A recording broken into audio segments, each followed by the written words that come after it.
Tracking your most accurate forecast on this Weather Action Day Friday. I'm meteorologist Jorge Torres. We're talking about a flood watch that takes effect later today for the Phoenix metro area and the chance for storms at 50%. Starting up with temperatures in the upper 70s and lower 80s this morning and only climbing to the lower 90s later on today, which is seasonal. But notice how most of the state, at least from central and western parts of Arizona, will be under flood watches through at least Saturday. And don't be surprised if you see these watches expand to southeastern Arizona later on today. Why is that? Well, we're still monitoring not just one, but two tropical storms in the eastern Pacific. We still have Priscilla, which is the main driver for our rain chances for the next couple of days. And then we have Tropical Storm Raymond, which formed yesterday. The remnants from this storm will primarily impact southeastern Arizona by the latter part of the weekend and early next week. So as far as excessive rainfall, today it will favor areas across primarily central and northern Arizona, indicated by the colors in red, including much of Yavapai and Coconino counties, where the threat for numerous flash floods is there today. Most of the state under that slight risk for scattered flash flooding, including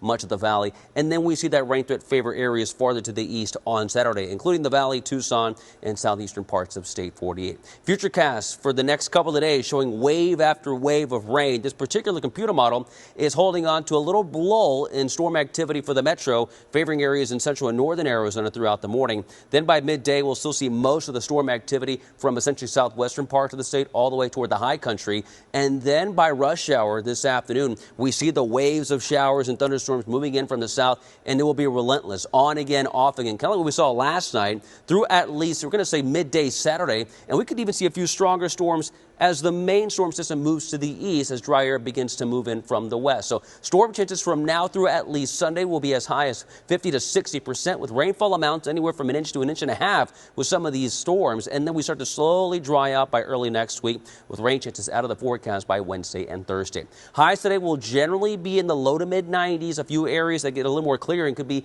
in the mid to upper 90s later on today, with northern Arizona highs in the mid 60s in Flagstaff, 70s for Heber and Shola, with 80s and 90s across the lower deserts. Your 7-day forecast showing temperatures dropping into the upper 80s for the weekend, at least for Saturday, mid 80s by Sunday, and we keep those highs in the 80s next week. But again, all eyes are on those storm chances and those flooding concerns for today and tomorrow, with a couple of days of weather action.